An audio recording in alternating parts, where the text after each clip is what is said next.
Tapi kita kena bersedia dengan risiko lah, maksudnya risiko rugi lebih besar. So adakah benda ni average down ni nak buat ke tak? Jawapannya tepuk dada, tanya selera lah. Tanya diri sendirilah. Kalau anda sanggup untuk mengambil risiko yang lebih besar, anda buat average down. Kalau anda rasa anda tak nak ambil risiko yang lebih besar, rugi yang lebih besar, dan tunggu je lah harga saham tersebut naik semula, melepasi entry price anda dan anda akan buat profit. Tapi still, kalau dia turun, loss tetap loss. Cut loss tetap cut loss. Okay, jadi itu adalah situasi yang boleh berlaku dalam saham. Okay, dan biasanya average down ni, orang yang boleh buat adalah orang yang memang dia ada extra money, dia ada modal lebihan yang dia memang boleh gunakan untuk top up ataupun dia nak average down. Dia bukan untuk orang yang tak ada duit tapi nak average down, okay, dan mengharapkan akan dapat buat profit. Jadi mindset kita untuk trade ni, kita kena faham yang kita sebenarnya buat satu keputusan untuk mengambil risiko. Kita beli saham pun kita dah ambil risiko. Average down sebenarnya kita membesarkan risiko kita dan membesarkan juga peluang profit kita. Ya. High risk, high return. High risk, high return, yes. Betul juga. Jadi kalau kita dapat, contohlah harga saham tersebut naik, maka profit kita lebih besar lah sebenarnya. Ataupun lebih cepat kita recover daripada unrealized loss. So itu yang kita kena faham tentang average down. Jadi ramai orang dia tak faham average down dengan jelas. Diorang ingatkan bila dah turun, dah beli, lepas tu mengharapkan peluang dapat profit tu lebih tinggi. Tapi risikonya lebih besar juga. Risiko tetap ada. Tetap ada, dan kita kena faham trading plan. Kenapa kita buat average down? Maksudnya dia turun tapi dia masih lagi belum kena kita punya cut loss price.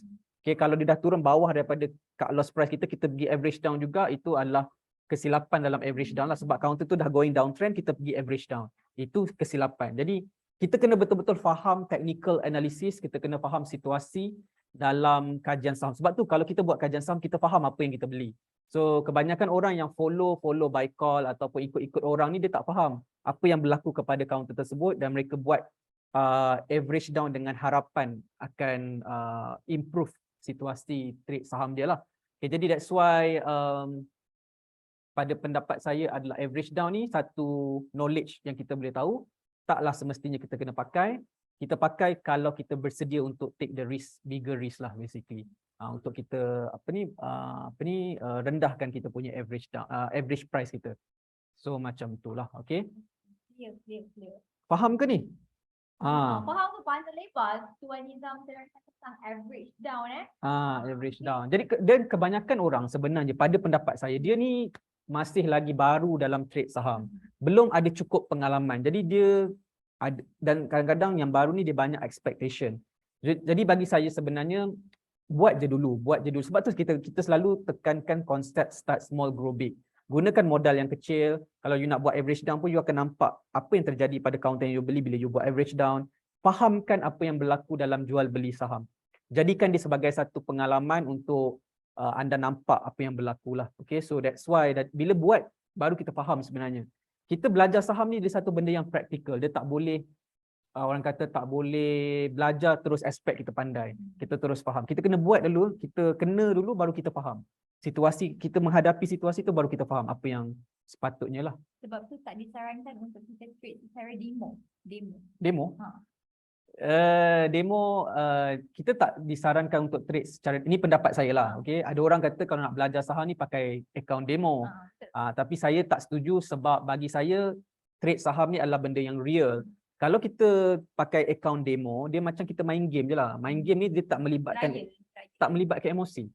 Jadi bila kita trade saham, walaupun kita pakai modal yang rendah, dia still engage kita punya emosi. Itu yang emosi, sebenarnya kita nak belajar untuk mengawal emosi, nak menguruskan emosi. Jadi bila demo account, kita tak boleh nak rasa thrill jual beli saham tersebut. Jadi sebab tu saya kata tak payah pakai demo account. Kalau betul-betul nak jadi pelabur dan trader saham, buka account CDS, masukkan duit dan start your trade dengan modal yang rendah. Belajar dari situ. Gitulah maksud dia. Okay. So itu soalan yang ketiga, yang di mana Tuan Nizam terangkan berkenaan average down, di mana ada juga mindset yang salah berkenaan average down ni. So kena betulkan mindset anda dulu sebelum anda buat sesuatu tindakan tu lah basically. Okay.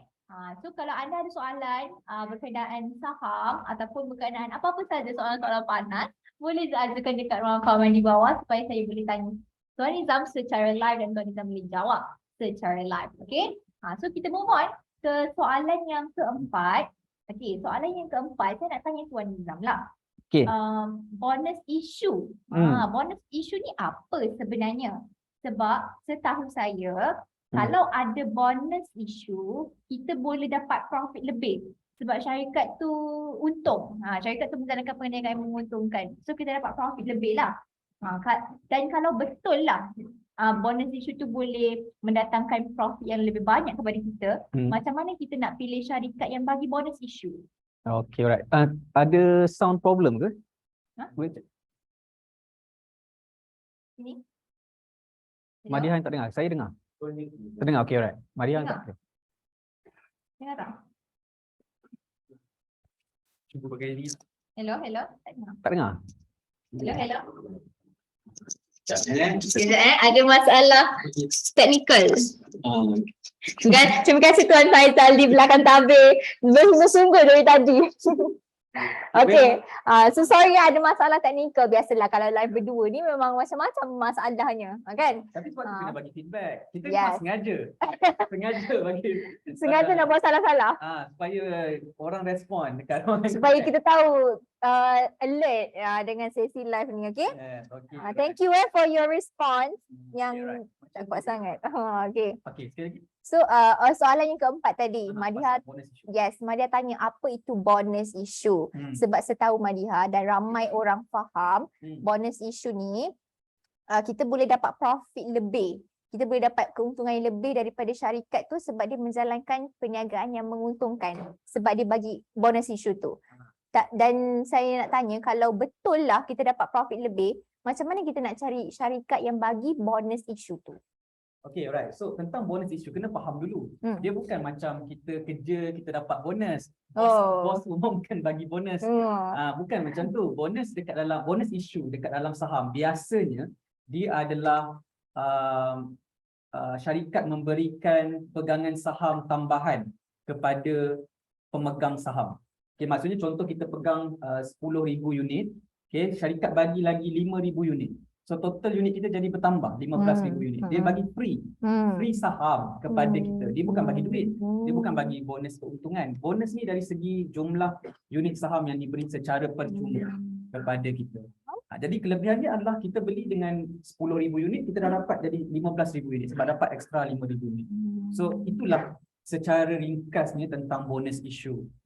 Jadi dan bonus issue ni juga bergantung kepada syarikat lah. Syarikat buat announcement, dia nak bagi bonus kepada pemegang saham. Dia bukannya dia depends kepada syarikat punya announcement lah. Bukan kita pergi cari mana syarikat yang bagi bonus. Dia bergantung kepada, contoh kita tengah on position dalam satu counter, especially untuk counter dividend, then kita syarikat announce dividend, announce bonus, maka kita dapat extra unit saham. Okay, kalau yang tadi kata bonus dapat keuntungan tu, kita refer kepada dividend. Dividen pun adalah kalau syarikat beri announcement untuk dividen dan kita dapat dividen tersebut. Dalam bentuk cash. Itu dividen. Keuntungan kita sebut. Tapi bonus issue dia adalah unit saham yang diberi secara percuma. Itu maksud dia. Faham? Gitulah. Bukannya kita boleh cari syarikat yang bagi bonus issue. Kalau syarikat tu tiba-tiba dia nak announce, dia nak bagi bonus, dapatlah. Dapatlah. Dapat bonus ni kan tiba-tiba dapat contoh dapat apa-apa syarikat ada berita baik ke apa ke, dia nak bagi bonus. Jadi dia announce untuk pemberian bonus kepada pemegang. Faham? Okay. So clear Clear dengan bonus issue. Kalau clear boleh komen clear. Kalau tak clear boleh tanya lagi. Sebab saya boleh tanya terus dengan Tuan Nizam. Kalau dah end live baru anda nak tanya, saya tak nak layan soalan anda. Okay. Okay, Tuan Muhammad Fairuz macam ada soalan je. Dia cakap, dia tanya, hari-hari jadi newbie sebab hari-hari belajar benda baru dalam saham. Betul ke betul Tuan Nizam? Apa maksudnya ni? Maksudnya hari-hari belajar benda baru, jadi hari-hari kita ni sebagai newbie lah. Sebenarnya tak. Tak. Tak. Okey, tak. First, kita kena faham newbie tu apa. Ah. Newbie ni adalah orang yang dia zero knowledge tentang saham, dia Ah. baru nak start Ah. terlibat dalam saham. Ah. Jadi siapa yang baru nak start tu kira newbie. Yang kedua adalah orang yang belum pernah beli saham dan baru nak belajar saham. Kita sebut dia newbie juga. Ataupun newbie ni adalah orang yang dia dah ada akaun CDS tapi dia tak tahu nak buat apa. Dia start. Oh, itu sebagai newbie. Ni newbie. Ni definisi newbie yang kita kena faham tentang saham lah. Okey, jadi orang yang belajar setiap hari tu kita tak sebut dia newbie, orang yang belajar lah setiap hari. Dan dalam saham sebenarnya kita bukan nak belajar setiap hari ilmu baru sebenarnya. Kita nak faham sistem. Apa yang kita nak buat dalam saham ni secara step by step. Apa yang kita perlu fokuskan. Dan sebenarnya dalam saham dia ada step by step proses yang kita akan ulang-ulang sentiasa. Contohnya dalam program saya Newbie Saham Mastery, ada satu formula yang kita terangkan iaitu formula HOPE. HOPE. Dalam proses pembelian saham. So H tu kalau saya nak explain sekejap sikit kat sini. Boleh. H tu adalah kajian saham, homework. Homework untuk kita buat kajian saham. O adalah kita mencari peluang, opportunity dalam pasaran saham menggunakan kajian saham yang kita buat tadi. Alright, dan bila kita jumpa opportunity, kita akan buat P, plan. Plan adalah dalam kita menentukan strategi, teknik dan juga trading plan. Okay, dan barulah kita buat execution untuk jual beli saham. Jadi 4 langkah ni yang kita akan buat. Okay, lepas kita beli saham, kita buat kajian saham, cari peluang, buat trading plan, beli jual saham. Settle satu saham, kita ulang balik proses tu, buat kajian saham baru. So, bila kita faham step by step proses sistem ni kita ada, sebenarnya kita tak perlu belajar setiap hari tentang saham. Tetapi kita perlu buat dengan betul mengikut mindset yang betul lah, cara yang betul. Okay, apa yang kita belajar setiap hari adalah dari trade kita. Sebenarnya yang kita belajar adalah bila kita trade, kita akan faham sesuatu yang baru. So kita akan oh macam ni rupanya, oh macam ni sepatutnya. Jadi itu yang kita belajar daripada trade saham kita. Dan itu bukanlah bagi saya newbie, itu adalah orang yang nak improve diri dia lah dalam proses belajar lah. Macam tu Boleh Tuan Fairuz ya? So kalau kita dah belajar, kita dah start trade, kita bukan newbie lagi. Kita sedang, macam mana Tuan? Newbie nak ke fasa apa tu? Macam mana? Tak faham. Okay. Kalau newbie kan dah habis belajar, dah buat kajian saham, dan dia dah start trade dan dia sedang mencari dia punya momentum dalam aktiviti trade saham tu. So dia dipanggil sebagai apa? Kalau bukan newbie. Oh, dia memang dah certified pelabur dan trader saham. Dia lah certified. Kan? Dalam saham ni kita tak perlukan certification apa-apa untuk terlibat dalam saham. Kita lah yang tentukan. Kita yang self-claim kita adalah pelabur dan trader saham. Jadi kalau kita dah belajar asas, kita dah faham teknik untuk buat kajian saham, kita adalah pelabur dan trader saham.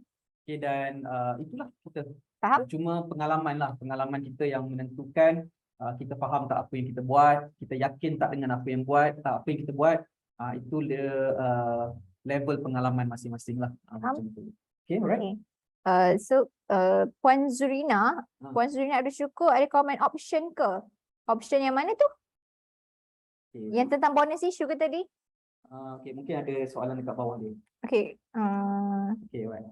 Puan Zurina kata, dulu masa kerja company bagi option unit pada pekerja, unit saham pada harga tertentu dan ada tempoh masa matang. Okay, right. So, saya tak pasti company Puan Zurinah lah. Okay, tapi kalau yang saya faham, kalau syarikat memberikan saham kepada pemegang saham, syarikat tu, saham dia bagi kepada pemegang saham, nama tu adalah ESOS kita sebut. ESOS ni nama panjang dia adalah Employees Share Option Scheme. Yang di mana syarikat dia bagi saham kepada pemegang, syarikat bagi saham kepada pekerja dia.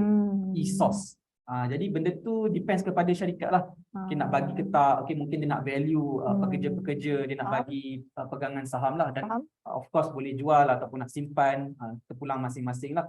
Okay, jadi dia bukan option, nama dia adalah ESOS. Kalau Puan refer kepada tu, itu yang saya faham lah. Bukan option benda lain. Jadi terpulang lah kepada mana-mana syarikat nak bagi saham kepada pekerja. Kan? Ya, biasanya syarikat yang ada dalam bursa Malaysia, yang dia memang syarikat yang besar, yang dia nak bagi itu pun satu reward kepada staff sebenarnya, kepada pekerja lah. Faham? Okay. So thank you so much Puan Zurina for your question. So kalau anda sebagai viewer, anda ada soalan, jangan segan silu untuk tanya dekat ruang komen macam Puan Zurina. Okay. So kita teruskan dengan soalan yang kelima. Okay. Soalan yang kelima, Hmm. adakah volume memainkan peranan dalam pemilihan sesuatu kaunter? Sebab orang kata kalau volume besar, ianya buy signal. Kalau volume sikit maksudnya sell signal. Apa pendapat Tuan Nizam? Okay, alright. So pada pendapat saya berkaitan dengan volume dalam screening counter, dalam pemilihan counter, jawapan saya adalah volume ni memainkan peranan juga. Sebab bila kita nak beli sesuatu saham, kita nak cari sesuatu counter saham yang aktif. Kita tak nak saham yang tidak aktif ataupun yang sendu. Maksudnya tak ada orang beli, tak ada orang jual. So aktiviti ni dia boleh menggerakkan harga saham. Okay? Senang untuk kita beli, senang untuk kita jual. Okay, jadi that's why dalam kriteria counter screening yang saya selalu ajarkan, yang saya sendiri gunakan, okay, kita menetapkan volume tu 1 juta ke 10 juta. Daily transaksi, bila kita buat screening counter, kita nak cari yang dia punya transaksi daily dia mencecah 1 juta ke 10 juta. Sebab counter tu aktif, ada orang beli, ada orang jual. Okay, dan tapi kita tak lebih daripada 10 juta sebab dia terlalu mungkin aktif sangat pun tak berapa bagus sangat. Bayangkan terlalu ramai sangat orang beli, mungkin masa kita nak beli nanti orang sibuk nak menjual, orang nak keluar. Okay, so that's why this is teori lah, teori counter screening yang saya gunakan. Okay, yang based on pengalaman saya, cara saya buat screening counter dan membantu saya jumpa counter-counter yang berpotensi. Okay, tetapi tak ada betul dan tak ada salah dalam cara masing-masing lah. Okay, tapi taklah bermakna volume tinggi itu buy signal dan taklah bermakna volume rendah ataupun kecil sell signal. Okay, itu pendapat juga. Ada orang rasa dia macam pendapat dia macam tu. Bagi saya volume ni dia berubah-ubah sentiasa. Ada masanya demand kepada sesuatu counter tu tinggi, ada waktunya dia rendah, dan benda tu adalah di luar kawalan kita. Sebab kita mana tahu kan orang lain nak beli ke nak jual hari ni kan. So kita hanya boleh monitor dalam platform. Okay, dan based on data yang kita dapat tu, kita buat kajian saham dan pertimbangan lah untuk screen counter. Okay, faham. Okay, thank you so much Tuan Nizam atas penjelasan yang sangat-sangat amazing. Okay, so kalau anda ada soalan, jangan lupa tanya dekat ruang komen di bawah. So saya macam nampak ada satu soalan. Okay, boleh kita jawab ni kita soalan viewer. Okay, Tuan AB Bao nak tanya, bila kita trade saham setelah buy dan tunggu sell signal, tetapi sell jatuh melepasi cut loss price, bolehkah kita mengambil tindakan untuk hold, mengharap dia akan naik semula, atau lebih jauh lagi nak hold untuk dapat dividen sekiranya syarikat tu ada bagi dividen? Okay, faham soalan tu. Okay, alright. So kalau kita beli saham, kita trade saham, bila cakap trade saham, targetnya adalah capital gain. Okay, kita faham. Okay? Saya rasa Tuan Abau salah seorang student kita yang faham skema yang kita pakai. Okay, jadi bila kita dah beli saham, okay, kemudian dah buat trading plan, saham tu jatuh. Dia kena CLP kita tapi tak nak jual. Ni situasi yang selalu terjadi juga. Dah kena cut loss tapi tak nak cut loss. Kita hold dengan mengharap. Ni ayat dia. Mengharapkan dia akan naik semula. Okay, atau lebih jauh lagi. Okay, untuk hold, untuk dapat dividen sekiranya syarikat tu ada bagi dividen. So that's why bila sampai ke cut loss price, kita tak cut loss, sebenarnya saham tu berisiko jatuh ke bawah. Sebab kenapa kita kena faham kenapa kita set cut loss price. Cut loss price tu adalah satu paras di mana sesuatu saham tu dia berisiko untuk going downtrend. Sebelum dia going downtrend, kita cut. Cut ni apa maksud? Cut loss maksudnya mengehadkan kerugian. Daripada rugi banyak, kita nak berhenti di situ. Okay, so bila kita waktu sampai cut loss price, kita tak cut, dia turun lagi, dia boleh jadi dua keadaan. Yang pertama, dia naik balik ke atas. Boleh jadi. Yang kedua adalah dia jatuh turun merudum terus mengikut downtrend. Okay, so kalau kita tak jual, dia naik balik semula, okey lah, settle lah. Tapi kalau dia turun, jatuh, going downtrend, habis lah.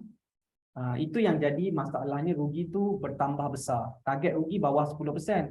Nanti dah rugi jadi 15%, 20%. So bila persen rugi kita besar, kita akan rasa panas dalam kita punya trade saham tersebut. Kita akan mula rasa stres dengan unrealized loss yang lebih besar. So the idea dalam trade saham, kita nak minimize loss kita. Okay, jadi bila kita beli saham, boleh tak kita dah lepas CLP kita tak nak jual? Itu your decision. anda boleh buat keputusan tu atas pertimbangan anda sendiri. Itu keputusan anda. Tak ada siapa yang marah ataupun suruh anda jual ke apa kan.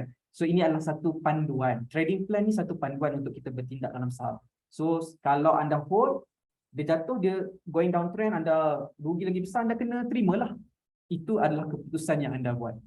Basically, okay. Jadi kalau hold pula untuk dividen, jawapannya itulah strategi yang tak berapa tepat. Sebab you beli saham ni untuk target capital gain. Suddenly you change kepada dividen. Maksudnya entry dah tak tepat, patut harap dapat dividen pula. Kalau syarikat tu ada bagi dividen, okey lah. Kalau dah memang syarikat tu tak bagi dividen, harap tunggu dapat dividen, tak dapat dividen pula. Jadi benda ni adalah kecelaruan dalam jual beli saham, right? Jadi sebab itulah sebelum kita beli saham dan jual saham, kita dah set trading plan kita, apa tindakan yang kita nak buat. Sepatutnya sebelum kita beli sesuatu saham, kita dah tahu dah kita nak jual dekat mana saham tersebut. Okay, bukanlah kita dah on position baru fikir nak jual ke tak apa semua. Sepatutnya kita dah decide, okay, kalau saham ni turun kat paras ni, kita dah mesti akan cut loss. Anything happen, kita akan cut. Kita yang set the rules masa kita buat pembelian saham. Itu membantu kita untuk decide dengan lebih baik. Kalau tak, dia jadi macam ni lah. Dia jadi, boleh tak tanya pendapat orang? Unclear. Tanya pendapat orang tu, tanya pendapat orang ni. Jadi setiap orang yang kita tanya pendapat akan bagi jawapan yang berbeza. Dan kita last kali confuse nak buat macam mana ni. Macam tu. Dan Padahal aktiviti trade saham ni tindakannya kita buat sendiri. keputusan kita buat sendiri. Tanggungjawab untuk beli jual saham, tanggungjawab kita sendiri. Jadi that's why kita kena firm dengan tindakan kita lah. Faham? Itulah jawapannya. Okay. So kalau counter untuk dividen, make sure memang target beli tu untuk dividen. Dia tak boleh campur aduk. Faham? Tak boleh tiba-tiba tukar nak dividen pula. Ada cara nak campur aduk kalau you betul-betul faham strategi.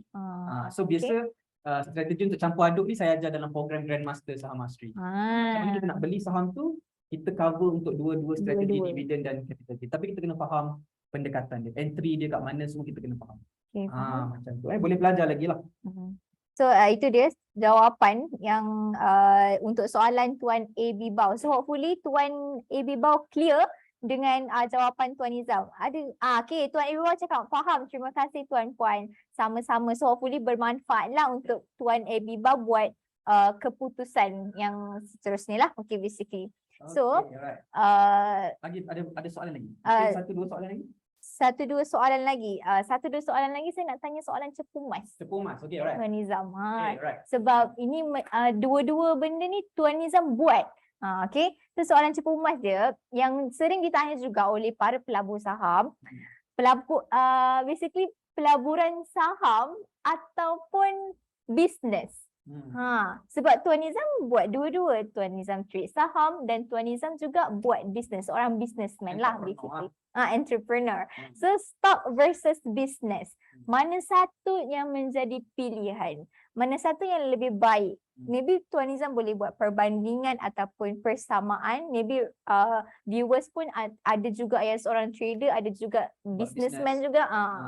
So Tuan Nizam boleh elaborate tentang kedua-duanya. Okay, so soalan ni memang best sebenarnya sebab dia orang nak tahu perbandingan antara saham, buat saham dan juga buat bisnes. Okay. Bagi saya, kedua-duanya bagus.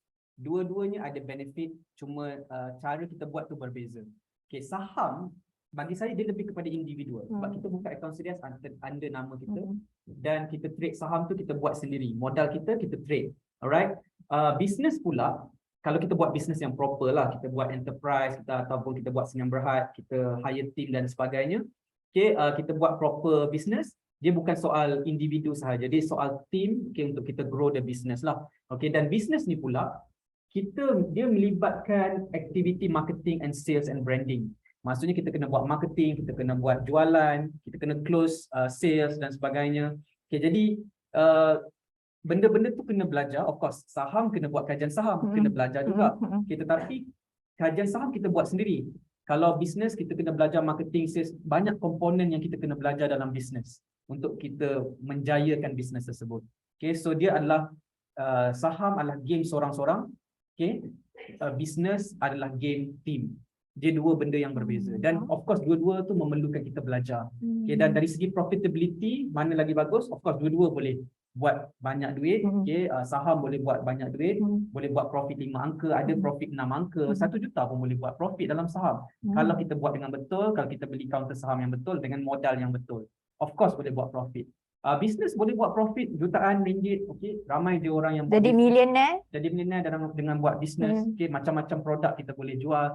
Okey, dan of course, saham ada risiko boleh rugi, bisnes pun boleh rugi. Boleh rugi. Berapa ramai orang buat bisnes bungkus. Limpuk. Gulung tikar. Gulung tikar macam tu. Tutup kedai, especially masa COVID dan sebagainya kan. Jadi itu antara risiko-risiko yang ada, saham boleh rugi, ada bisnes pun boleh rugi.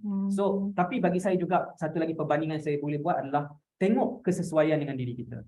Saham ni sesuai tak dengan diri kita, bisnes ni sesuai tak diri kita.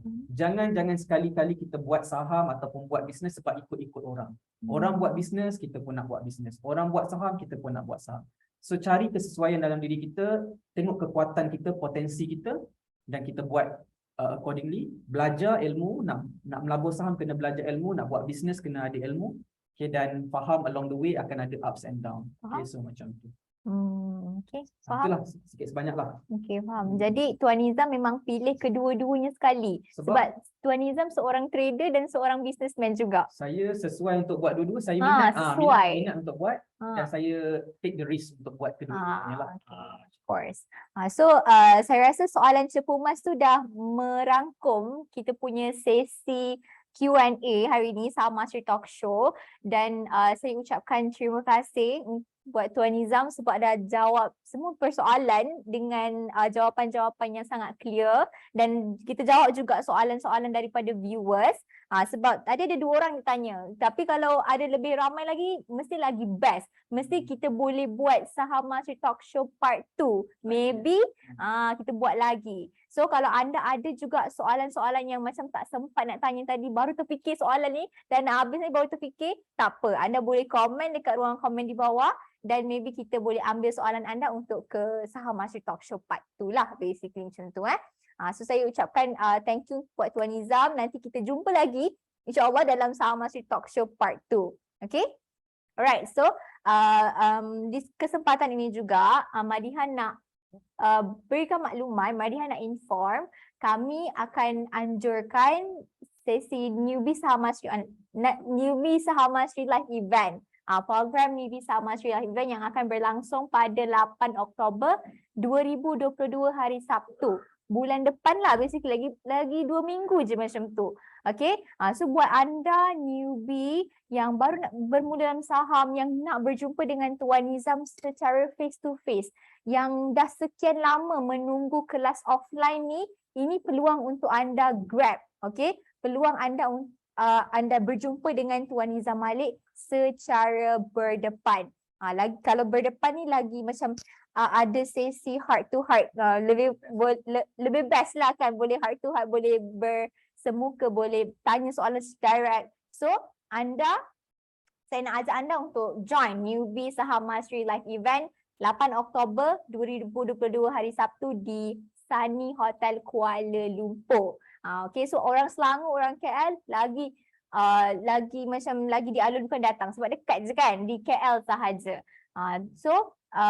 Kalau anda berminat untuk info lanjut dan pendaftaran, boleh layari sahammastery.my dan NSM 2022.my.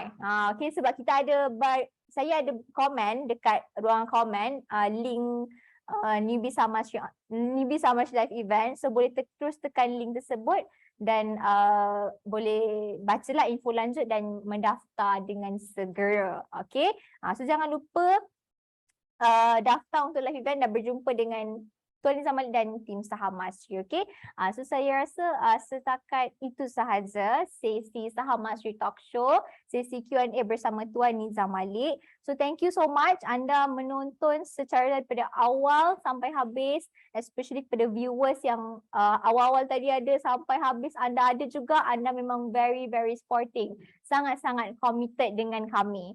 Okay, dan jangan lupa kalau anda ada soalan, komen dekat ruang komen supaya kita boleh buat Saham Mastery Talk Show part 2. Okay, so itu sahaja daripada saya. InsyaAllah kita berjumpa lagi dalam sesi live yang akan datang.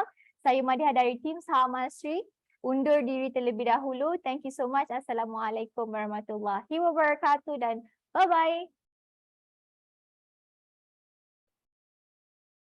Bagi saya program ini adalah program yang terhebat yang pernah saya join. Sebab kalau saya first time saya datang, saya anggap orang saham ni memang orang kaya je.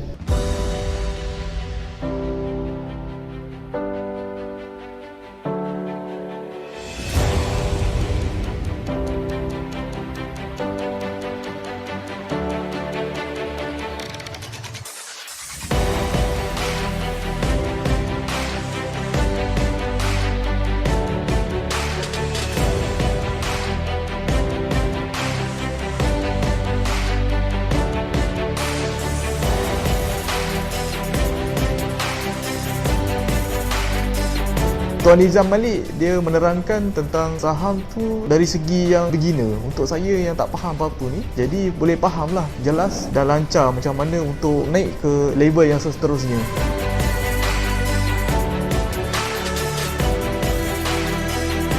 Berapa ramai daripada anda di sini nak buat lebih banyak wang pada tahun 2019 dan 2020? Boleh angkat tangan. Alright. Berapa ramai daripada anda di sini serius nak buat profit dari saham di Bursa Malaysia? Angkat tangan.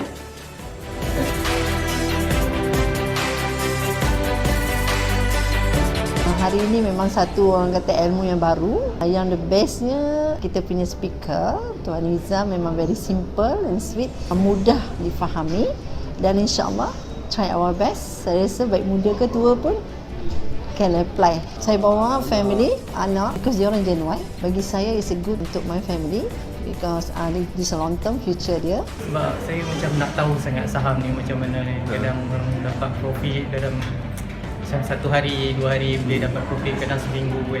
Itu yang saya nak tahu sebenarnya. Sebab tu saya pilih macam Tuan Nizam Malik ni. Tengok cara dia penerangan dia dalam Facebook tu agak jelas. Okey, hari ini punya program sangat menarik lah. NSM ni yang betul-betul zero daripada nak tahu pasal saham. Sangat sesuai lah untuk datang NSM ni. Satu yang baru lah untuk saya. Sebelum ni saya tak tahu apa itu saham. Jadi selepas saya masuk kepada newbie saham master ini, mudah, senang difahami dan rasanya tak sabar nak masuk trader. Kalau saya suka dekat teknik MA7 dengan MA26. Selama ni saya tak tahu macam mana nak buat masuk saham. Memudahkan saya macam mana nak involve dalam saham. Tuan Nizam, saya pun tak kenal dia pun sebelum ni. Dan saya pun dapat kenal daripada kawan-kawan. Bila saya datang, saya tengok dia adalah orang kata recommended lah untuk akan datang sesiapa newbies yang tak kenal apa itu saham. He is the best for orang kata kita nak mendalami ilmu ni. Bila ada ilmu, insyaAllah. Saya dah buka screen lah, saya tengok memang stres. Sebab tengok terlalu banyak sangat figure, gambar, warna memang you confused. Tapi bila datang, Tuan Nizam explain memang very simple. Mana yang benda yang important saja, wording important. Kalau nak tahu lebih jelas, kena datang kelas Tuan Nizam. Apabila kita tengok video tu tak sama dengan kita berguru depan. Tuan Nizam ni memang terbaik dari segi penyampaian dan dari segi ilmunya. Yang masih terkial-kial lagi tu mencari pengajar atau mencari mentor, boleh jumpa dengan Tuan Nizam, insyaAllah. Bagi saya program ni adalah program yang terhebat yang pernah saya join. Sebab kalau saya first time saya datang, saya anggap orang saham ni memang orang kaya je. Tapi bagi saya untuk semua golongan, this is the best for attend semua participant. Tak kira your background, because my background pun different. Tak mesti background financial ke, you background engineering ke, background kedoktoran ke. So semua orang berhak untuk belajar. So rugilah tak ambil peluang di sewaktu ada mentor, ada speaker yang nak share ilmu.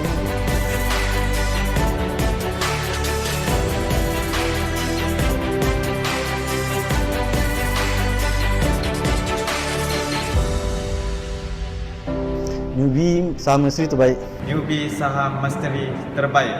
Newbie saham mastery terbaik. Newbie saham mastery terbaik. Newbie saham mastery terbaik. Kita bagi dul.